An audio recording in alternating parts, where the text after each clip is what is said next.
오늘 제목에 있는 것처럼 이 커밍 아웃이라는 단어는 영어입니다. 정확한 문장은 come out of the closet 이런 뜻이에요. 우리말로 하면 벽장 속에서 나오다, 바로 그것이 coming out 이런 뜻입니다. 벽장에 숨어 있었는데 이제 밖으로 나오는 것, 바로 그것이 coming out이라는 말을 합니다. 우리가 지금은 coming out 매스컴을 통해 많이 들었습니다. 그러니까 숨어 있던 사람들이 벽장 속에 숨어 있었는데 그게 밖으로 나오는 행위가 바로 coming out입니다. 자신의 성적 지향이나 정체성을 숨기지 않고 공개적으로 말을 하는 것을 coming out이라고 합니다.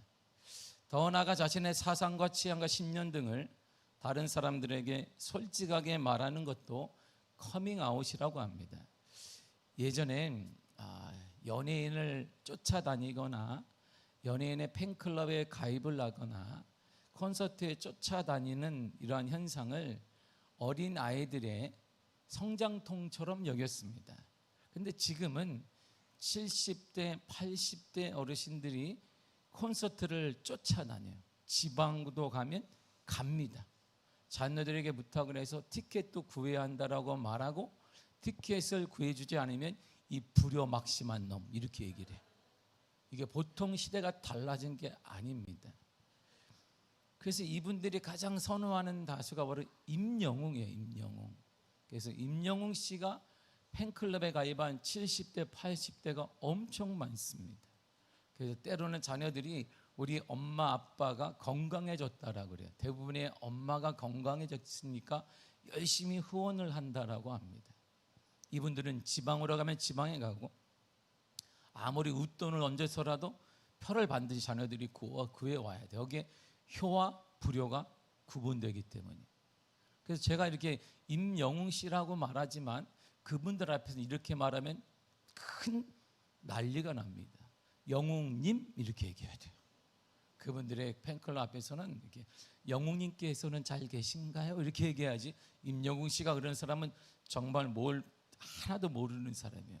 어디다 영웅 씨가 뭐예요? 영웅님 이렇게 붙여야 돼요.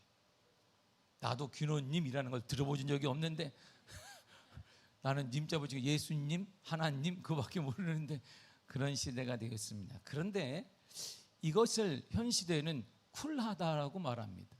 당연히 그럴 수 있는 거지. 또한 그런 어른들에게 격려해 주기도 하고 엄마 건강하니까 열심히 쫓아다녀 이렇게 후원도 해주고 자녀들이 돈도 내주고 티켓도 구해주고 손자들 시켜가지고 손자들이 막 탁 오픈되자마자 막 쳐야 돼. 금방 티켓이 동나기 때문입니다. 흠이라고 생각하지 않는 시대가 되었습니다. 이처럼 요즘 시대에는 자신의 정체성을 인정하고 존중받기 위한 커밍아웃을 하게 되면 용기라고 격려해주는 분위기가 요즘의 분위기입니다. 그러니까 매스컴을 보더라도 예전엔 상경할 수 없는 그런 사람들이 나온단 말이에요. 자신의 성적 취향이나 정체성, 정치적, 사회적 신념 등을 숨기거나 억압하며 살아가는 것은 정신적으로, 육체적으로 건강하지 않다고 합니다. 커밍아웃하는 연예인이 다수가 많습니다. 당당하게 이들은 나오고 있고 오늘날 매스컴이나 드라마에도 그런 내용이 주류를 이루고 있습니다. 여당에서 야당의 목소리를 내거나 야당에서 여당처럼 행동하는 것도 쉽지 않기 때문에 그래서 사람들은 그를 격려해 줍니다. 이런 사람들이 연대하여 조직을 만들고 힘을 과시하기도 합니다. 이렇듯 커밍아웃이 대중화되어 가고 지고 또 대중화되어 가고 있습니다. 그 용기를 격려하는 시대에 유독 눈치 보며 숨어 살며 숨지기고 사는 사람들이 있습니다. 바로 그들의 이름이 그리스도인이에요. 바로 그들의 이름이 그리스도인입니다.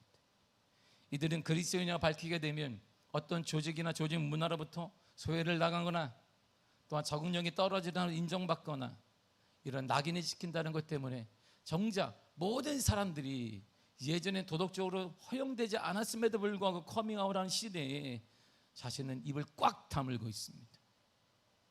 그리고 같은 사람이랑 만나면 이렇게 조잘조잘 뗍니다. 숨어서 그냥 나는 그리스도인. 때로는 작은 손해를 볼 것을 두려워하기도 합니다. 그래서 이들은 절대 그리스도인이라는 커밍아웃을 하지 않습니다. 우스갯소리로 회사 회식을 하는데 잔뜩 몸을 가눌 수 없을 정도로 술에 잔뜩 취했습니다. 갑자기 이제 상사가 이게 실수해가지고 툭 나오는 게, 내가 누군지 알아? 내가 장로야 임마. 그러죠. 그러더니 옆에 있는 술이 취한 여성을 보니, 내가 권사예요. 그러니까 청년이 딱 보더니, 이러시면 안 됩니다. 제가 청년 리더입니다. 얘도 술이 취해가지고 이래. 그걸 바라보고 있는 한 청년이, 크리스찬의 말을 못하는 초신자인 그가 막 이를 어떻게 해야 되나. 그리고 다음 날부터 서로 서먹해졌다는 말이 있습니다. 이처럼 사회는 윤리적으로 옳지 않은 부분에서도 일단 커밍아웃을 하게 되면 그 용기를 격려해 줍니다. 거대한 조직을 만들 힘을 과시하고 있습니다. 정작 대한민국을 문명화시켰던 기독교와 기독교인들의 연대의식은 점점 사라져가고 있습니다. 분열돼가고 있습니다. 죄인처럼 자신의 신앙을 고백하지 못하는 시대, 숨어 사는 사람들이 이 시대는 전쟁통이 아님에도 불구하고 넘쳐나고 있어 말하는 것이 그들의 이름이 그리스도인이에요. 그들의 이름이 그리스도인이에요. 기독교는 140년의 역사밖에 되지 않습니다. 대한민국에서 140년이라는 짧은 역사를 가진 한국 기독교는 들어오자마자 근대 병원을 세웠습니다. 문명택취와 여성교육을 위해서 대학을 세웠습니다. 그리고 이들의 문명과 문화를 발달하기 위해서 출판사를 세웠습니다. 신문사를 세워 발행하기 시작했습니다. 다양한 분야에서 한국 사회의 문명을 한 단계 월등하게 높여 놓았습니다. 한때 기독교에 낸다는 것은 자랑스러운 일이었습니다. 당당한 일이었습니다. 어느 장소 어느 누가 내가 그리스도인이냐 말하는 사람들은 존경받는 사람들이었습니다. 이승만, 김구, 김규식과 같은 대한민국의 건국 지도자들은 개신교 정신을 기반으로 해서 개신교 건국론을 주장했습니다. 이 나라는 기독교 국가를 세워야 된다고 주장하기도 했습니다. 이들은 상해 임시정부, YMCA, 흥사단에 참여했던 신실한 개신교인들이었습니다. 우리가 알듯이 이승만 초대 대통령은 장로였고 이기분 국회의장은 권사입니다. 였습니다. 대한민국의 국회 속기록 1장, 처음으로 국회 속기록에 쓰여있는 1장 1쪽에 이런 내용이 있습니다. 지금도 이게 국회 도서관에 보관되어 있어요. 이렇게 되어 있습니다. 반만년 길고 유구한 역사에 처음으로 민주주의 시대를 개막하고 국회를 열게 된 것은 사람의 힘이나 사람의 능력으로 이루어진 일이 아니고 우리 민족을 사랑하사 대한민국을 탄생케 하신 살아계신 하나님의 은혜와 하나님의 도우심으로 이루어진 일입니다. 여러분, 대한민국의 국회 속기록 1권 1쪽에 이 내용이 있어요. 이 나라를 세운 것은 사람의 힘이나 사람의 능력이 아니라 대한민국을 탄생케 하신 살아계신 하나님의 은혜와 하나님의 도우심으로 이루어진 일이라는 이 문구가 대한민국 지금 현재 국회 여의도에 떡하니 박혀 있어요. 이게 대한민국이었습니다. 그래서 마음이 아픕니다. 현 시대를 보면서 우리가 가진 신앙을 드러내지 못하는 현실이 너무나 마음 아프고 이런 모습을 다음 세대에 보여주고 있는 것이 더 마음 아픕니다. 죄 지은 사람처럼 숨기고 무슨 우리가 죄인이길래 말 한마디도 못하고 이제 더 이상 숨지 말고 숨어있지 말고 우리의 신앙을 드러내고 고백해야 합니다. 신앙 고백이란 자신의 신앙이나 믿음을 공식적으로 밝히거나 선언하는 것을 말합니다. 위에서 언급했듯이 오늘날 적지 않은 그리스도인들이 적지 않은 많은 사람들이 자신의 성적 취향이나 사상에 대해 서슴없이 밝히고 TV에 그들이 당당하게 나오고 있습니다. 퀴어 축제같이 벌어지고 있는 대한민국 가장 동방예의지국에다 한국 중심의 수도 서울 시청 앞에서 우리가 상상하지 못했던 일이 지금 벌어지고 있어요. 그들이 너무나 당당하지 않습니다.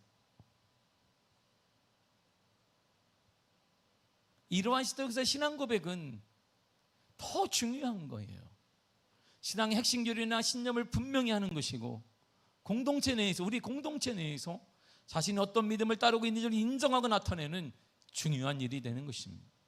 이러한 때일수록 우리는 더 견고하게 가장 값진 신앙, 여러분들에게는 생명보다 귀한 신앙이라면 드러내야 하고 밝혀야 하며 말해야 하는 것입니다. 어떤 손해가 나더라도 우리는 당당해져야 되는 것입니다. 나는 그리스도인입니다. 나는 그리스도인입니다.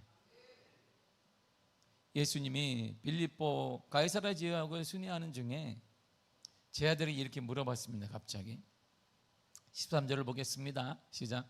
사람들이 인자를 누구라 하느냐? 인자가 당신이에요.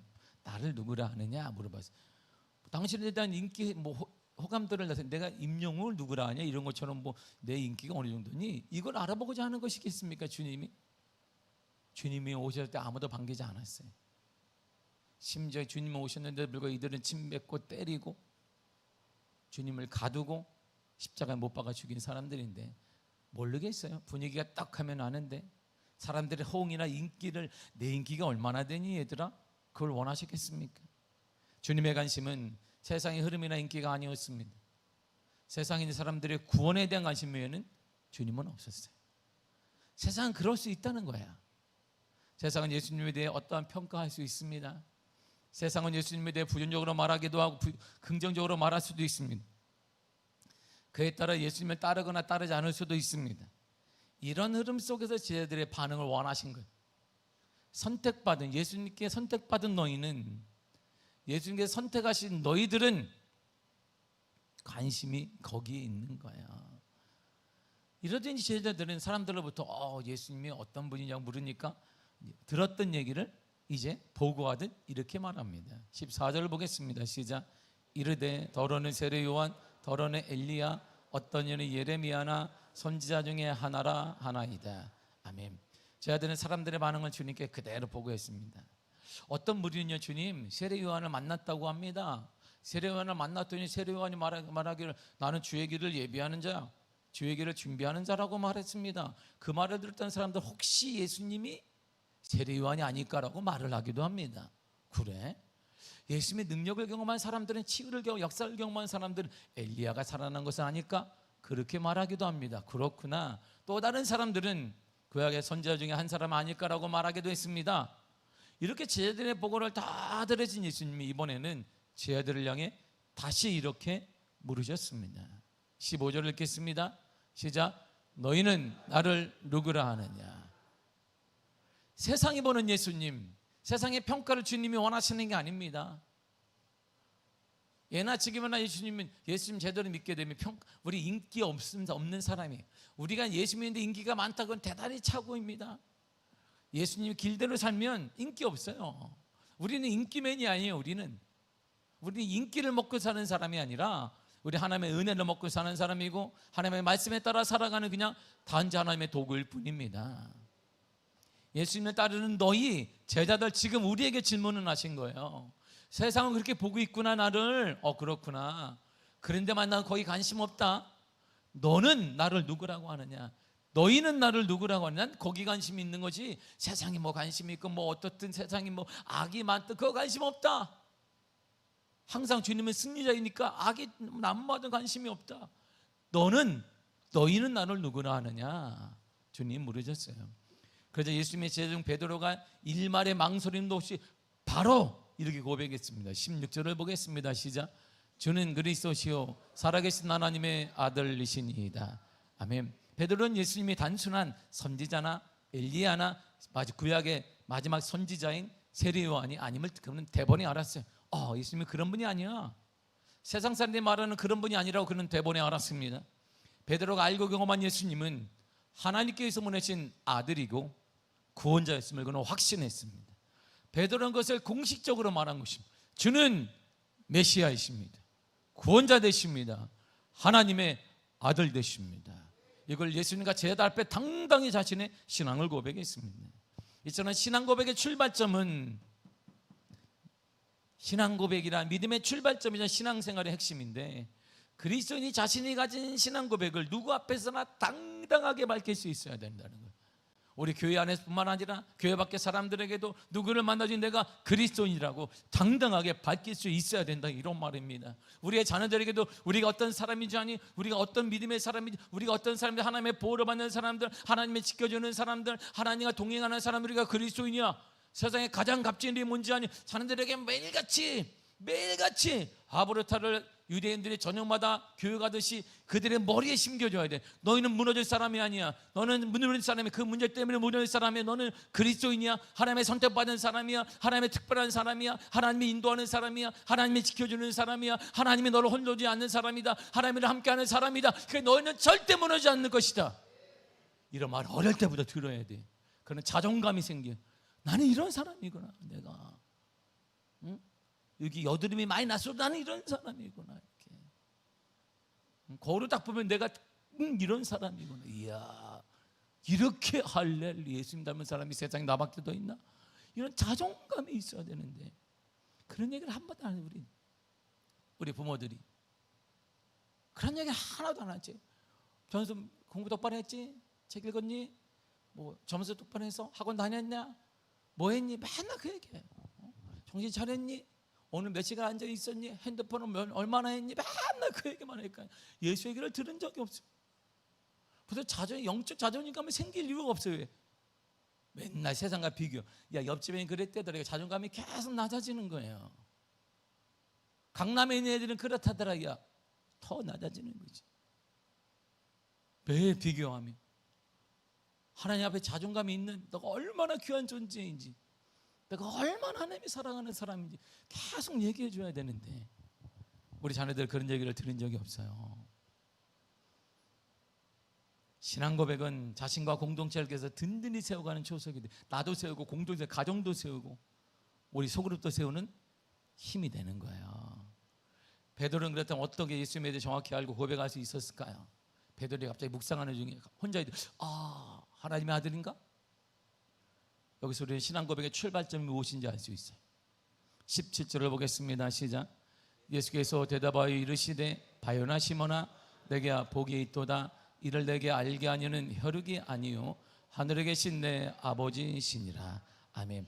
선택받은 조상들의 신앙 고백은 조상들의 가르침이나 전 세대를 통해 학습된 것이 아니에요. 배워지는 것이 아닙니다. 당시 유대인들이 보면 전통 종교적인 학습을 통해 얻어지는 것도 아닙니다. 그건 지식에 불과한 것입니다. 신앙 고백은 인간 스스로 어떤 깨달음을 얻는 것도 아닙니다. 우리가 도를 닦아서 경지에 이르는 것도 아닙니다.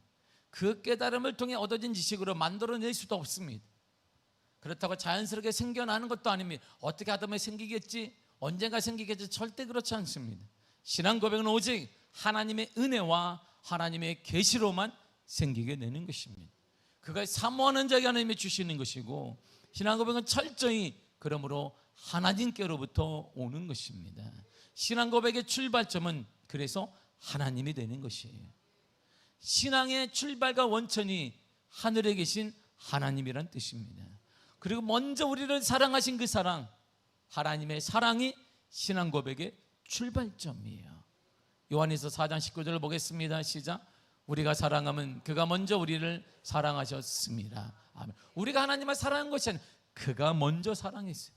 예수님이 하나님 먼저 나를 사랑했기 때문에 우리가 반응으로 사랑한다고 고백하는 것입니다. 어느 순간에 내가 주님을 사랑, 그런 마음 아닙니다. 하나님이 먼저 나를 사랑해서 우리가 반응함으로 사랑한다고 고백하는 것입니다. 나보다 먼저 나를 사랑하신 하나님은 제 가운데 있는 나를 살리시기 위해 예수님을 죽게 하셨습니다. 하나님은 죄인인 나를 살리시기 위해 예수님을 보내셔서 나 대신 십자가에서 예수님을 죽이셨습니다. 나에 대한 사랑에서 보여주신 것이, 내가 이만큼 너희를 사랑한다, 내가 이만큼 너를 사랑한다, 내가 이만큼 당신을 사랑한다. 그러니 우리가 어떻게, 그 사랑받으면 우리가 어떻게 무너지겠습니까? 어려움을 당할 수 다시 일어나게 될 것입니다. 문제는 있을 수 있으나 그 문제는 해결될 것입니다. 이처럼 예수님을 죽이면서까지 우리를 먼저 사랑하신 하나님인데 우리는 그러므로 이런 믿음을 가져야 돼요. 이런 믿음 말이에요. 믿음이 이런 거예요. 신명기 1장 29절 31절까지입니다. 시작.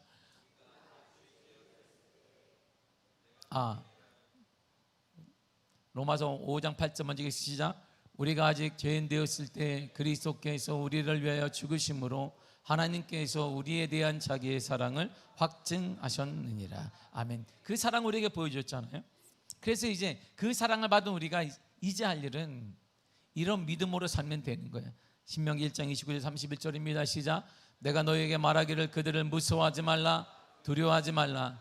너희보다 먼저 가시는 너희 하나님 여호와께서 애굽에서 너희를 위하여 너희 목전에서 모든 일을 행하신 것 같이 이제도 너희를 위하여 싸우실 것이며 광야에서도 너희가 당하였거니와 사람이 자기 아들을 안는 것 같이 너희 하나님 여호와께서 너희가 걸어온 길에서 너희를 안으사 이곳까지 이르게 하셨느니라 하나. 아멘. 보세요. 그들을, 사람을 어떤 난간이나 어려움을 무서워하지 말라 그랬어요. 무서워할 거 없다, 두려워할 거 없다는 것입니다. 신앙을 내가 드러냈을 때 손해나지 않을까 하는, 그거 두려워할 거 없다라는 것입니다. 하나님 우리보다 먼저 가시는 분이에요.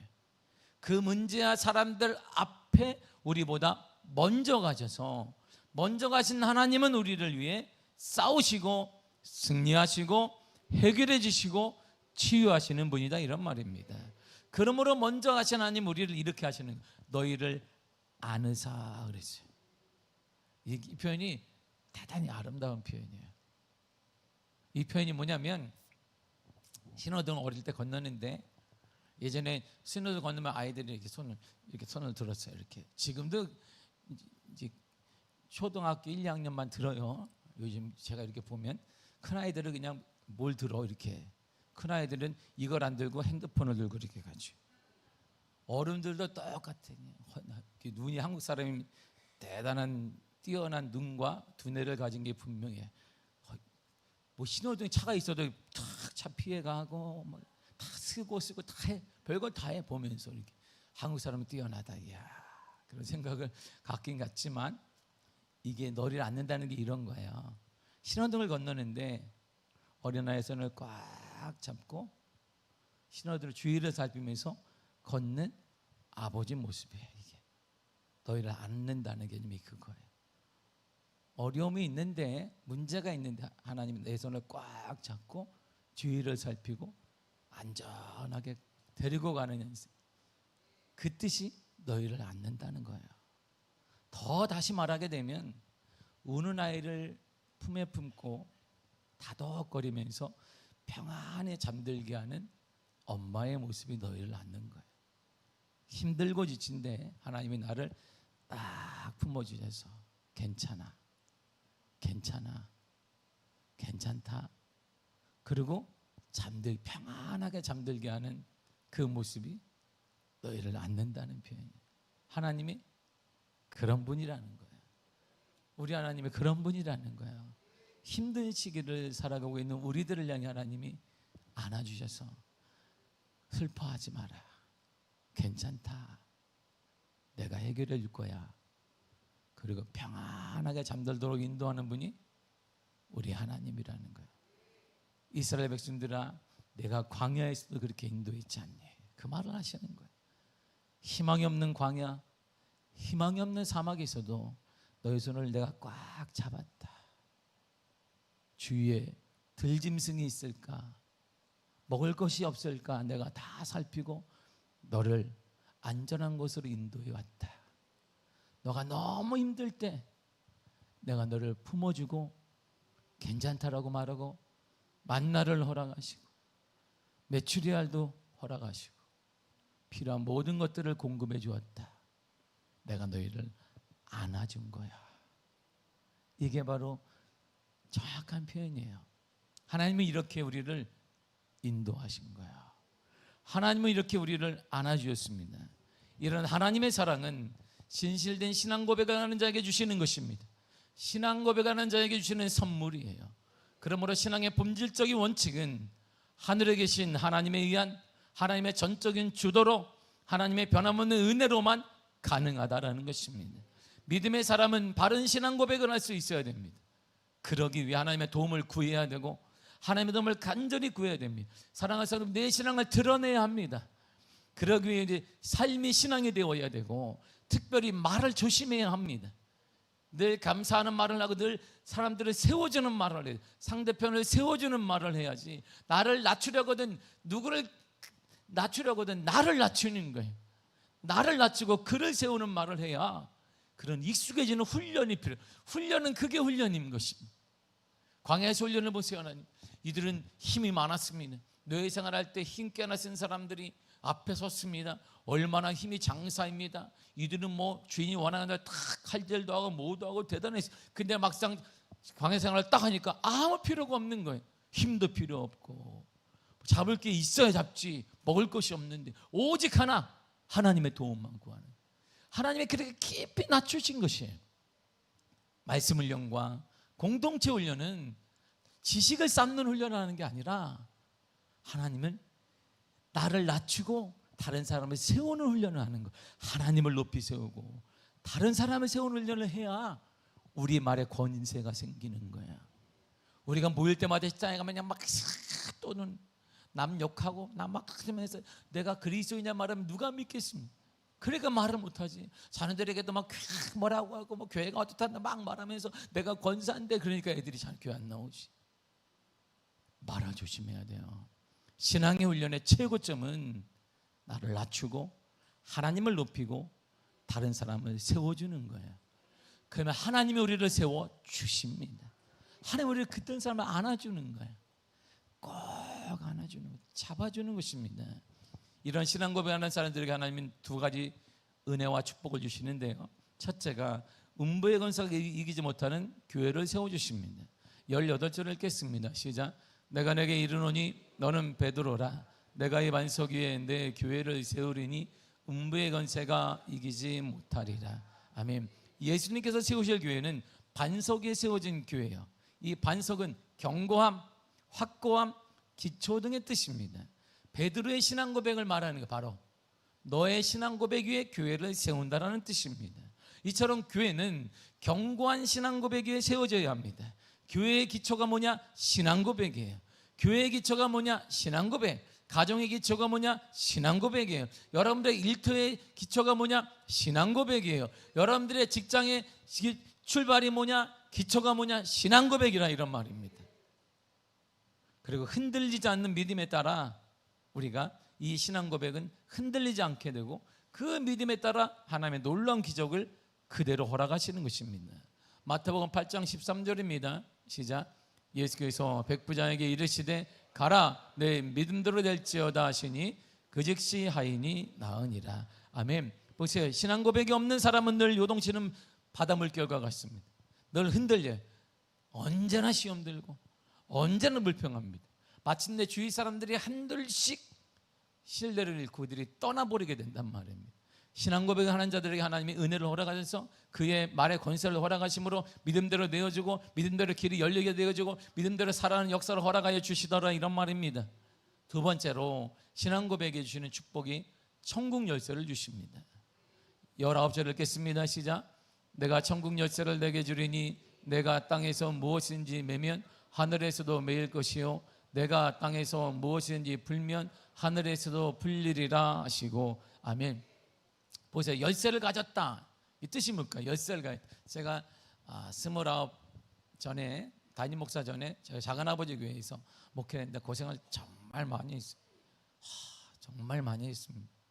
정말 사역할 때마다 분명 나랑 피가 섞인 사람인지 이렇게 생각이 들었어요. 탁신은 탁신인데 내 탁신은 아닌 것 같다는 생각이 들었어요. 나를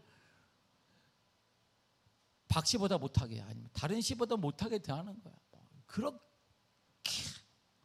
요만한 학고방에다가 너 자라 그러는 거예요. 배려한 게 아니라 4시에 일어나서 불 다 켜라. 내가 그때 신대원생에서 신대원생한테 5만 원 주면서 5만 원 받았어요. 내가 그때 작은아버지가 5만 원 주면 11조 내고 애들하고 농구하고 청년들하고 뭐하면 하루 만에 돈이 없어져. 왜 이렇게 애들이 잘 먹는지 몰라. 그 당시에는 떡볶이를 먹으면 좀 전사님 생각에 적당히 먹어야 되는데 꼭 그저 적당히를 모르는 아이들이 대명이 있어요. 얘들은 배를 두드리면서 먹는데 내가 전사 안 드시니까 나는 괜찮다. 애들이 얼마나 먹는지 45,000원 초과될까 봐 맨날 걱정하는 거야. 11조 뛴다. 이야 얘들이 다 먹고 하루면 끝나요. 그걸 주면서 새벽에 해라. 토요일날 200평 되는 교회 청소 네가 다 해라. 페인트 한다고 학교 가지 마라. 신대원생인데 학교도 못 가. 학비를 대주는 것도 아닌데 학교를 못 갔어요. 제가. 한겨울에도 작은 어머니가 저한테 그랬어요. 가스비 많이 나오니까 골로 있어, 골로. 아시죠? 석유 녹화. 그거 하지 말라는 거. 내가 충격받아. 그 이 추위에 그렇게 잤어요. 난 거기 이렇게 뒤집어 쓰고. 우리 어머니가 집에 가 며칠만 지나면 어떠니? 그러면 괜찮아, 잘 지내. 엄마 걱정하지 마세요. 뭘 잘 지내? 뭘 잘 지내 거기서. 그런데 거기서 하나님의 은혜 가운데 결혼도 하고 제가 인정도 받고 하니까 나중에 제가 결혼하고 좀 지나니까 작은아버지가 부르더니 균호야, 다 열쇠를 이만큼 줬어요. 네가 다 관리해라. 그 열쇠에는 전에 있는 수양관, 교회 모든 목양실, 당회실까지 저한테 다 준. 네가 알아서 관리해라. 그리고 제가 그 밑에 있는 전도사들을 그때 같이 동역하기 시작. 뭐 하세요? 열쇠가 뭔지 아세요? 그때 이 열쇠는 권위인 거야. 통제할 수 있다는 거야. 내가 다 모든 것에 접근할 수 있다는 것이 이게 열쇠. 천국 열쇠는 바로 그런 거야. 통제권이고 접근권이고 권위를 상징한다, 이런 말입니다. 권위를. 그래서 우리 교회 다 근데 열쇠, 교회 전체 열쇠를 갖고 계신 분 손 들어 보세요. 나밖에 없지. 내가 담임 목사님. 내 방에 가면 열쇠가 이렇게 꾸러미가 있어. 방마다 다 있어. 잠가봤자 소용없어요. 내가 다 열 수 있으니까. 나만 있어요. 왜? 내가 그게 권위이고 통제할 수 있는 거예요. 천국 열쇠란 그런 거예요. 통제하고 접근하고 권위를 상징합니다. 그러니까 천국 열쇠를 가졌다는 것은 내가 통제할 수 있으니까 땅에서 매면 하늘에서도 매이는 거고, 땅에서 풀면 하늘에서도 풀리는 거예요.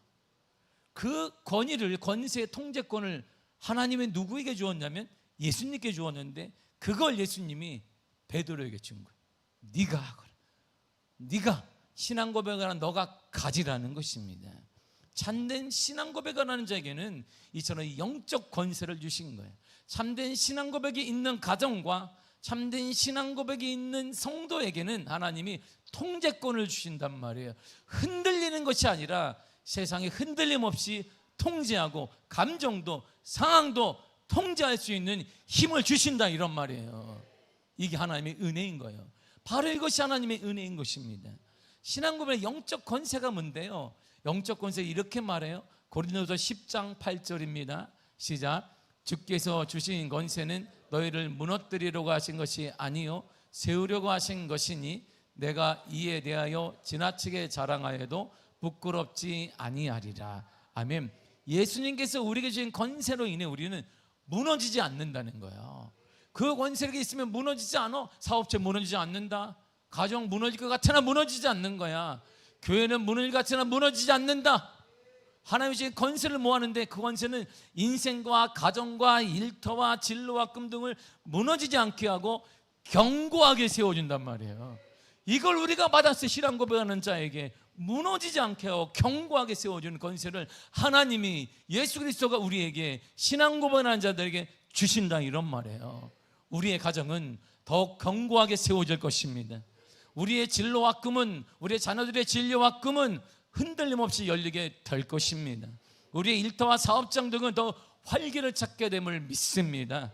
시대와 상관없이 주님께서 주신 그 권세로 우리는 세워질 것이에요. 비아교회는 세워질 것입니다. 더욱더 일어나게 될 것입니다. 세워질 것입니다. 우리는 그것을 자랑하게 될 것이, 간증하게 될 것입니다. 주님의 능력을 알리게 될 것이고 주님께서 살아가심을 세상에 보여주게 될 것입니다. 사랑하는 성도 여러분, 현 시대는 커밍아웃이 일반화되어지는 시대입니다. 예전에 감히 논하지도 못했어요. 쌍스러워라. 저기 이상한 사람이야. 이런 논하지도 못했던 성적 취향과 정치적 사회적 신념 등을 커밍아웃하고 그것을 존중받는 사회가 되었습니다. 그런데 유독 신앙을 고백하고 내 신앙을 드러낸 영적 커밍아웃은 점점 사라져가고 있습니다. 세상의 커밍아웃 앞에 숨죽이고 숨어 지내며 눈치만 보는 사람들이 널려 있어요. 그들의 이름이 그리스도인이에요. 예수님이 사회적 평가를 원하시지 않습니다. 그렇다고 사회적 흐름을 모르시는 것도 아닙니다. 그럼에도 예수님이 지금 우리에게 너는 나를 어떻게 생각하니? 이렇게 묻고 있는 거예요. 주님이 왜 모르시겠어요? 주님은 나의 신앙 고백을 원하시는 거예요. 너는 나를 어떻게 생각하니? 힘든 시기를 보내고 있고, 사업이든 진로이든 어떤 문제이든 힘든 시기를 보내고 있는 우리들에게 주님은 너는 나를 어떻게 생각하니? 이렇게 묻고 있는 거예요. 이렇게 묻고 있습니다. 나의 신앙 고백, 나의 영적 커밍아웃을 원하십니다. 신앙 고백은 단순히 지식의 축적이 아닙니다. 종교 생활의 경험 등을 논하는 게 아닙니다. 신앙 고백은 내 신앙의 현 주소를 말합니다. 그래서 신앙 고백을 위해서는 마음과 믿음을 확고히 해야 되고, 예수님을 주님으로 선언하는 용기와 확신이 필요해요. 누구 앞에서나 당당해야 하기 때문에. 신앙 고백은 예수님을 구주로 영접하는 공개적인 선포입니다. 이 공개적인 선포로 인해 우리 미아교회는 서울시 자치구 중에 가장 연약한 재정 자립도를 가진 강북구에서 50년 동안 예배를 드리며 복음을 전하는 특권을 누렸습니다. 하나님의 은혜를 이렇게 많이 주셨습니다. 우리가 무엇이 있어도 가능했겠어요? 신앙 고백, 참다운 신앙 하나 가지고 50년간 하나님 우리를 살려주셨고 세워주셨고 인도하여 주신 것입니다. 이제 우리가 모두 한 마음으로 우리 신앙을 드러내야 합니다. 우리 신앙 고백을 주님께 드러내야 되고 사람들에게 고백해야 합니다. 우리의 신앙을 밝혀내야 합니다. 밝혀야 합니다. 예수 그리스도의 살아계심을 드러내야 합니다. 주는 그리스도이십니다. 예수는 구원자가 되십니다. 예수는 살아계신 하나님의 아들 되십니다. 참된 구원과 고백은 오직 예수 그리스도를 통해서만 가능합니다. 우리는 당당하게 말해야 돼. 자녀들에게 말해줘야 합니다. 우리 이웃들, 지인들에게 말해줘야 합니다. 로마서 3장 23절과 4절에 쉬운 성경을 읽겠습니다. 시작. 모든 사람이 죄를 지어 하나님의 영광에 이를 수 없게 되었습니다. 그런 사람이 그리스도 예수께서 주시는 속죄를 통해 하나님의 은혜로 의롭다는 판단을 받습니다. 그것은 하나님께서 거저 주시는 선물입니다. 아멘. 우리는 죄인이에요. 당신도 죄인입니다. 그 죄로 인해 우리가 막히게 되어지고 그 죄 때문에 힘들고 그 죄 때문에 지친 삶을 살 수밖에 없습니다. 그러나 그 죄는 예수 그리스도만이 속해 줄 수 있습니다. 하나님의 선물을 받으세요. 하나님의 유일한 선물은 값없이 받는 선물은 바로 예수 그리스도인 것입니다. 예수 그리스도를 받고 예수 그리스도를 믿으라고 우리가 말해줘야 합니다. 사랑하는 성도, 우리는 말해야 합니다. 말해줘야 합니다. 참된 인생과 영원히 사는 인생은 예수 그리스도를 알고 믿는 것 외에는 없다고 말해줘야 되는 것입니다. 요한복음 17장 3절이 이렇게 말합니다. 시작. 영생은 곧 유일하신 참 하나님과 그의 보내신 자 예수 그리스도를 아는 것이니이다. 아멘. 영원한 삶은, 힘들고 지치는 것이 영원한 사는 축복은 예수 그리스도를 아는 거예요. 그 여기서 알다는 것은 경험하는 것입니다. 알다는 것은 깊이 경험하는 것입니다. 하나님을 경험하는 것, 예수 그리스도를 경험하는 것을 말합니다. 그리고 우리는 다시 말해줘야 돼요. 우리 자녀들에게, 우리 이웃과 지인들에게 말해줘야 합니다. 우리 예수님이 변함없이 당신 옆에 서서 당신을 위로해 주는 분이라고 말해줘야 합니다. 고린도서 1장 4절이 이렇게 말합니다. 시작. 우리의 모든 환난 중에서 우리를 위로하사 우리로 하여금 하나님께 받는 위로로서 모든 환난 중에 있는 자들을 능히 위로하게 하시는 이로다. 아멘. 저 보세요. 이 한 절에 3번이나 반복되는 말이 있습니다. 위로하사, 위로로서 위로하게 하신다. 보세요. 3번이나 반복해요. 위로하사, 위로로서 위로하게 하신다. 언제? 모든 환난 가운데. 거기 모든은 포함되지 않는 것이 없습니다. 거기에는 모든 것이 포함됩니다. 여러분들의 고난, 여러분들의 눈물, 여러분들의 자녀, 여러분들의 사업, 모든 것, 여러분 생각하는 모든 것이 거기 포함되는 모든 문제 가운데, 모든 환난 가운데 우리 주님은 위로하고 또 위로하고 또 위로해 주신다, 이런 말입니다. 그분이 예수밖에 없습니다. 자녀들에게 우리 그걸 얘기해 줘야 돼요. 우리의 신앙이기 때문에 우리 이들에게 얘기해 줘야 됩니다. 많은 문제 가운데, 모든 문제 가운데 우리를 위로할 자는 예수 그리스도에는 없다고 말해줘야 되는 것입니다. 마지막으로 우리는 또 말해줘야 됩니다. 예수님의 당신을 부욕해 해주시기를 원한다고 말해줘야 돼요. 고린도서 8장 9절입니다. 시작. 우리 주 예수 그리스도의 은혜를 너희가 알거니와 부요하신 이로써 너희를 위하여 가난하게 되심은 그의 가난하심으로 말미암아 너희를 부요하게 하려 하심이라. 아멘. 보세요. 주님이 부유하신 그분이 가난하게 되셨습니다. 그 이유는 뭐냐? 너희를 부유하게, 우리를 부유하게 만들기 위해서요. 우리는 지친 여러분들을 영육으로 부유하게 만들기 위해 주님이 가난하게 되신 것입니다. 그러니까 우리는 부유하게 사는 것이 당연한 것입니다. 그 얘기를 우리가 말해야 돼요. 우리의 신앙이니까 고백해야 되는 것입니다. 주님은 너를 세워주실 것이다. 주님은 너의 앞길을 열어주실 것이다. 너의 풍성한 은혜 허락하실 것이다. 지금 모든 가운데 힘든 가운데 있다 할지라도 주님 우리를 위로하시고 채워주시며 이끌어주시며 지도하시며 하나님께서 동행해 주실 것이다. 이걸 말해줘야 합니다. 이 신앙 고백은 말하지 않을 때 아무 의미가 없는 것입니다. 우리의 신앙 고백을 이제 드러내고 말해주는 믿음의 역사가 있기를 바라고, 그리함을 통해 주시는 놀라운 축복의 은혜가 여러분들의 삶의 가정에 넘쳐나기를 간절히 축복합니다. 기도하겠습니다. 하나님